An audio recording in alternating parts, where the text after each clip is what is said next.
गर्मी का मौसम शुरू होते ही शहर शहर गांव गांव पानी बचाने की तैयारियां भी शुरू हो जाती हैं।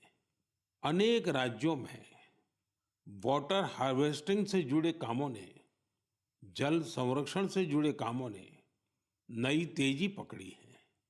जल शक्ति मंत्रालय और अलग-अलग स्वयंसेवी संस्थाएं इस दिशा में काम कर रही हैं।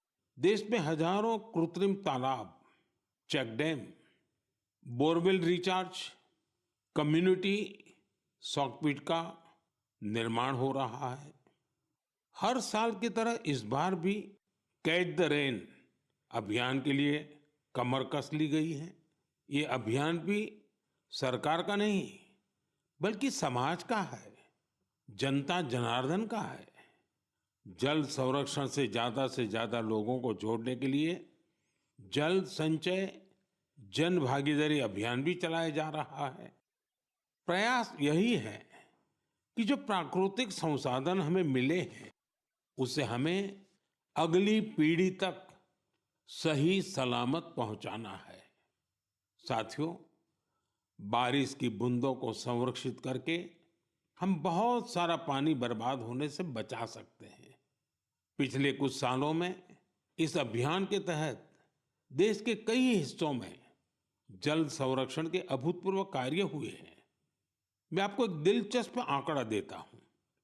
पिछले 7-8 साल में नए बने टैंक, पॉन्ड और अन्य वाटर रिचार्ज स्ट्रक्चर से 11 बिलियन क्यूबिक मीटर, उससे भी ज्यादा पानी का संरक्षण हुआ है। अब आप सोचेंगे कि 11 बिलियन क्यूबिक मीटर पानी कितना पानी होता है? साथियों, भाखड़ा नांगल बांध में जो पानी जमा होता है, उसकी तस्वीरें तो आपने जरूर देखी होगी। ये पानी गोविंद सागर झील का निर्माण करता है। इस झील की लंबाई ही 90 किलोमीटर से ज्यादा है। इस झील में भी 9-10 बिलियन क्यूबिक मीटर से ज्यादा पानी संरक्षित नहीं हो सकता है। सिर्फ 9-10 बिलियन क्यूबिक मीटर। और देशवासियों ने अपने छोटे छोटे प्रयास से देश के अलग अलग हिस्सों में 11 बिलियन क्यूबिक मीटर पानी के संरक्षण का इंतजाम कर दिया है ना ये शानदार प्रयास? साथियों, इस दिशा में कर्नाटका के गडक जिले के लोगों ने भी मिसाल कायम की है। कुछ साल पहले यहाँ के 2 गांवों की झीलें पूरी तरह सूख गई। एक समय ऐसा भी आया जब वहां पशुओं के पीने के लिए भी पानी नहीं बचा। धीरे धीरे झील घास फूस और झाड़ियों से भर गई।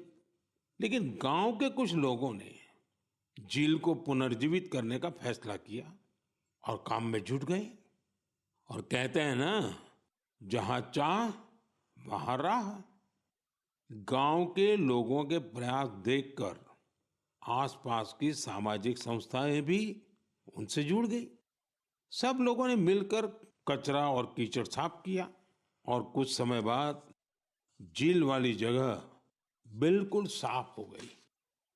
अब लोगों को इंतजार है बारिश के मौसम का। वाकई ये कैच द रेन अभियान का शानदार उदाहरण है। साथियों, आप भी सामुदायिक स्तर पर ऐसे प्रयासों से जुड़ सकते हैं। इस जन आंदोलन को आगे बढ़ाने के लिए आप अभी से योजना जरूर बनाइए। और आपको एक और बात याद रखनी है, हो सके तो गर्मियों में अपने घर के आगे मटके में ठंडा जल जरूर रखिए। घर की छत पर या बरामदे में भी पक्षियों के लिए पानी रखिए। देखिएगा, ये पुण्य कार्य करके आपको कितना अच्छा लगेगा।